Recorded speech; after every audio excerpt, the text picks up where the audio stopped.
I want to talk to you a little bit about barking. I want to talk to you a little bit about the psychology behind barking. The real question for me is, does a dog need to bark? And if a dog does bark, how do they feel? Is it a good feeling? Is it a bad feeling?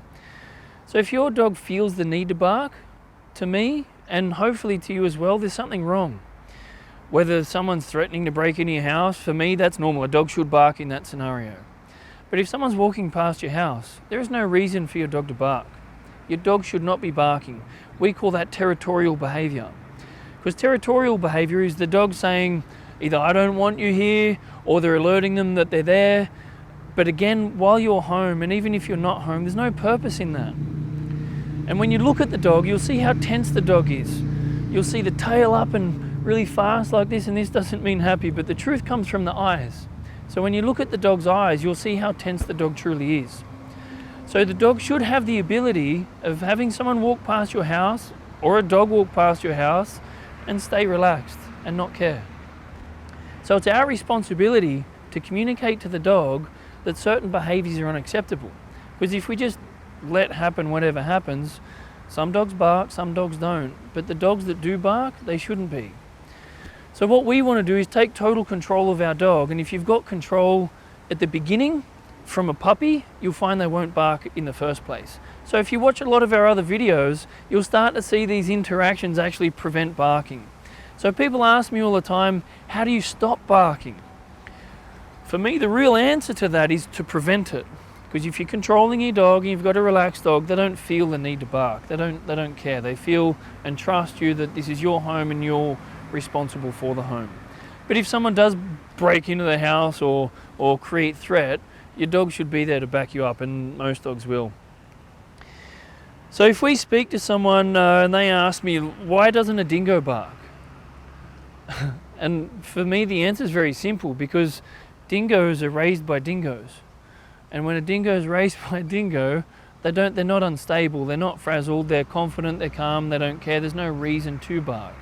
And they do have a voice box, they can have the ability to bark, but they just don't, there's no need for it. And that's the kind of raising that we should be doing with our dogs. We should raise them in a way that they trust us, they feel comfortable, they don't feel threatened or challenged in any way, shape or form, and they're relaxed. This is trust. So that's what we want to do. So by watching your other videos, this is something that you can develop in your dog so they don't have the feeling of needing to bark. But if you're already at a place where your dog is barking, what we want to do is challenge the dog in a way that the dog understands that we know we're disagreeing with the behaviour. So for example, someone knocks on your door or rings your doorbell. The dog comes charging to the door, bark, bark, bark, bark. What you want to do is get yourself in front of the dog and physically back the dog off. And if you need to, you'll need to bump the dog. If you push the dog, you'll notice the dog will resist you. But if you bump, this communication says to the dog, back off. Now when the dog backs off and gives about, let's call it 2 or 3 meters, you'll notice the barking will stop. And then you'll be able to invite that person in.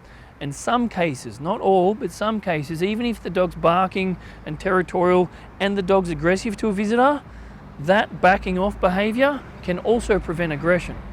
But for this point of this argument, we're aiming for the barking. So when you back your dog off, and as soon as your dog backs off and decides to kind of give in, you'll notice the dog will relax as well.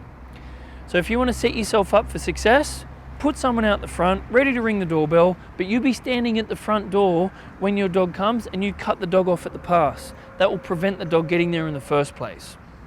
So you'll find the more you get the dog to back off, the less the dog will bark. Now if you can back the dog right off, let's say into their bed, and have them really relaxed, and then ring the doorbell, and they bark, and you step towards them, back them off, they relax, and we do this again until we ring the doorbell and there's no barking. Now the process of desensitizing begins, which means you continue to ring the doorbell while your dog is not barking. Because you don't want to get success once, you want to get it 100 times. That's what will train the dog properly to not bark.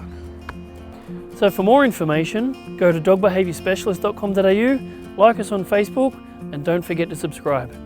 If he's in the mood, he'll take a liver treat and let go of the toy, but if he's not in the mood, he just will ignore the liver treat.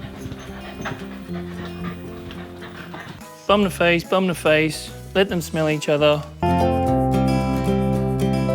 Because if you allow the dog in, then tell the dog to back off. You're saying to the dog, you're allowed in, now back off. That can be confusing.